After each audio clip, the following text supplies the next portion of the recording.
74 है और सुनील दत्त की जो यात्रा सद्भावना यात्रा हुई थी उसमें भी मैंने हिस्सा लिया था।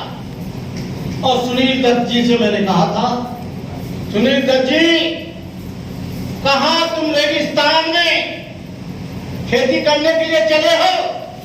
यहाँ बरगद के पेड़ पर कहां तुम आम खोज रहे हो?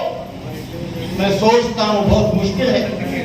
ये देश महावीर स्वामी जैन का है, गुरु नानक का है, कबीर का है, बुद्ध का है, चोखा मेला का है, डॉक्टर अम्बेडकर का है, बापू का है, जवाहरलाल नेहरू का है। ये देश को जगाने के लिए बहुत से लोगों ने काम किया, लेकिन हम 2014 से देख रहे हैं क्या सद्भावना आई। यहां पर मेघवाल, जितेंद्र मेघवाल जैसे व्यक्ति को मूंछ रखने पर कत्ल किया जाता है। क्या सद्भावना आई? इंद्रपाल जैसे 9 वर्ष के बच्चे को प्यास लगती है, उसे घड़े के पास जाता है, उसे मार कर लोहन कर दिया जाता है, उसका फेफड़ा फट जाता है। क्या यहाँ पर आई? कासगंज में दलित आदमी की बारात में चढ़ने जाती है। क्या सद्भावना आई? यहाँ पर हजारों बच्चों को, हजारों महिलाओं के साथ बलात्कार होता है जातिगत और सांप्रदायिक आधार पर। क्या सद्भावना आई?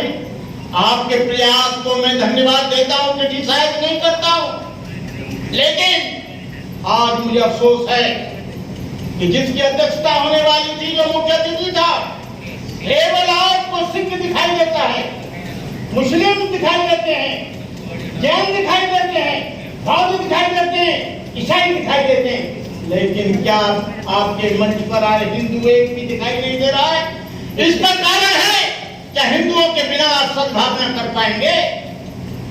क्योंकि दुर्भावना जो भी उत्पन्न होती है वो कहां से उत्पन्न होती है मैं कहना नहीं चाहूंगा।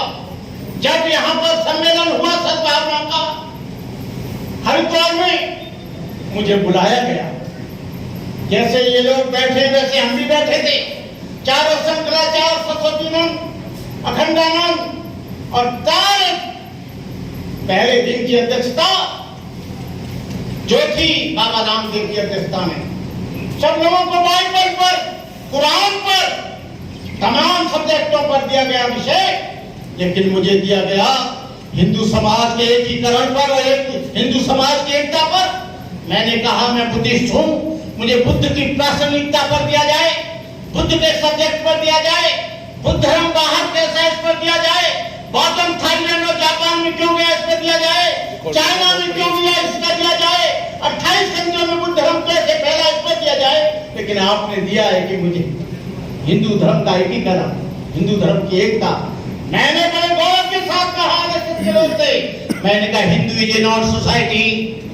मुसलमानों में मुसलमान पैदा होता है, ईसाइयों में ईसाई पैदा होता है, सिखों में सिख पैदा होता है, जैनियों में जैन पैदा होता है, पारसियों में पारसी पैदा होता है, बौद्धों में बौद्ध पैदा होता है, लेकिन हिंदुओं में हिंदू पैदा नहीं होता, हिंदुओं में ब्राह्मण पैदा होता है, हिंदुओं में क्षत्रिय पैदा होता है, हिंदुओं में वैश्य पैदा होता है, हिंदुओं में शूद्र पैदा होता है, और हिंदुओं में नारी, धोबी, दानव, कहार, लोहार, तेली, तमोली, पाची, काची, अहिं, करजा, हिंदू जात की जात में जाति जैसी तेरा के पास में पास। ये जातिवाद के रहते और सांप्रदायिकवाद के रहते हुए मैं सोचता हूं, मुझे सपना लगता है हाफिज गुलाम सरवर साहब कि यहाँ पर सद्भावना बहुत मुश्किल है। जब तक यहाँ पर ढेर सारे बिल गवर्नमेंट लाती है, लेकिन एक भी बिल इस बात के लिए नहीं जाती है कि सांप्रदायिकता नहीं रहेगी, जातिवाद को खत्म किया जाता है। एक बिल ऐसा बिल लाओ कि जातिवाद खत्म हो जाए और सबके सामने लिखा जाए भारतीय है, सबके सामने लिखा जाए तो भारत का रहने वाला है, सबसे ज्यादा लिखा जाए कि भारत का नागरिक है, सबसे ज्यादा लिखा जाए कि यहाँ पर कोई जाति नहीं है।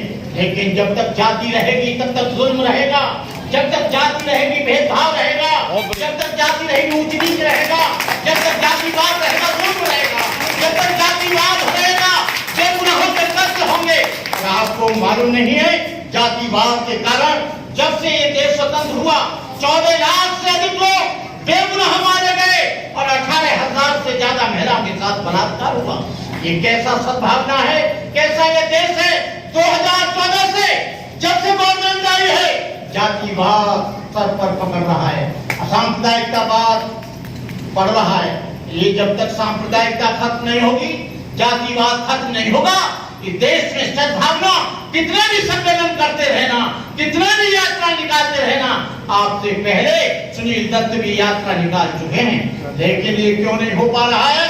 क्योंकि हमारे कुछ दलाल लोग वो पार्लियामेंट में बैठे हैं, जो हमारे बात की, चाहे वो किसी भी समाज के हों, किसी भी धर्म के हों, वो सही बात को वहां कहते नहीं है, क्योंकि वो पार्टी के एजेंडा पर बात करते हैं, वो मानवता के एजेंडा पर बात नहीं करते हैं, इंसानियत के एजेंडा पर बात नहीं करते हैं, समानता की बात नहीं करते हैं। आपको बता दूं मैं, सरवर साहब, नया संविधान बनकर तैयार हो गया है और नए संविधान का एक ही एजेंडा है, हिंदू राष्ट्र।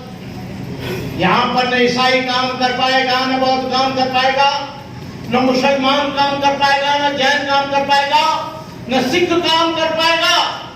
अरे ये देश किसी की बकौती जागीरदारी नहीं है, ये देश हिंदुओं का ही नहीं, ये मुसलमानों का भी है। ये देश मुसलमानों का ही नहीं, सिखों का भी है।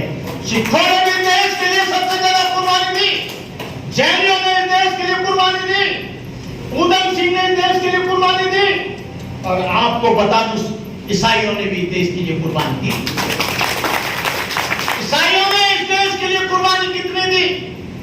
वो लोग जो अंग्रेज लोग थे, वो अपने चर्च से स्वतंत्रता आंदोलन चलाते थे, और जो मुसलमान थे वो अपने स्कूल से, जो उनके स्कूल थे, मजहब को सिखाने वाले मदरसा, वहां से आंदोलन चलता था। अबुल कलाम आजाद उस मदरसा की देन है। आज कहते हैं कि मदरसा आतंकवादी योगा सेंटर है। आपको बता दें, जब कोई मुसलमान चलता है तो मॉब लिंचिंग होती है। मॉब लिंचिंग कब से शुरू हुई? ये मॉब लिंचिंग का मामला यहाँ पर शुरू हो गया। आज आपको बता दें, मुसलमानों को जबरदस्ती पकड़कर, कई उदाहरण मेरे पास, मेरे वीडियो में, मेरे उसमें है, लैपटॉप में, उनको पकड़कर उनकी टोपी उतारकर कहा जा रहा है कि बोल जय श्री राम। अरे जब देश धर्मनिरपेक्ष है, अपने तरीके से 14 अनुच्छेद, 15 अनुच्छेद, 16 अनुच्छेद, आप संविधान को उठाकर देख लेना, उसमें दिया गया है कि कोई भी आदमी अपने तरीके से किसी भी मजहब को मान सकता है, अपने तरीके से पूजा पाठ कर सकता है, अपने तरीके से नमाज अदा कर सकता है, अपने तरीके से चर्च में प्रार्थना कर सकता है, अपने तरीके से जो बात है वो प्रार्थना कर सकता है। लेकिन यहाँ पर तो एक ही आइडिया दिया जा रहा है कि यहाँ पर किसी भी तरह से हिंदू राष्ट्र बन जाए, और जब हिंदू राष्ट्र बन जाएगा तो आपका सद्भावना सम्मेलन नहीं हो पाएगा। जब हिंदू राष्ट्र बन जाएगा तो आपका ये जो, यहाँ पर मुझे अफसोस है कि दोनों ही हिंदू जिनको बुलाया था अतिथि के रूप में, केवल 5 लोग आपको नजर आए हैं, वो नहीं आए। इस कार्यक्रम को सोच लेना, क्यों नहीं आए?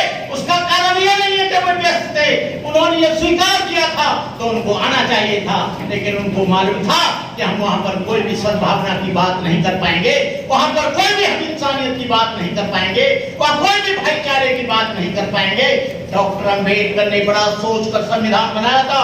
यदि डॉक्टर अंबेडकर न होता तो मुसलमान अपने मस्जिद में नमाज अदा नहीं कर सकता था, हिंदू जो शूद्र है वो कहीं मंदिर में नहीं जा सकता था। कि डॉक्टर अंबेडकर को जब तक संविधान जिंदा रहेगा तब तक सद्भावना जिंदा रहेगी। जिस दिन संविधान मर जाएगा तुम भी मर जाओगे, हम भी मर जाएंगे, देश भी मर जाएगा। संविधान को जिंदा रखने के लिए आप लोगों को करना चाहिए, कोई भी संविधान नहीं करना चाहिए। इन शब्दों के साथ यही है इबादत, यही है इबादत, यही दीन-ए-इल्लाह कि दुनिया में काम आए इंसान के इंसान। ये सबसे बड़ी इबादत है। मिटा दो जमाने से गुंडा परस्ती, मिटा दो लुटेरों की शोषण की हस्ती, मिटा दो ये जातीयता वाली बस्ती, मिटा दो गरीबों की फाका परस्ती।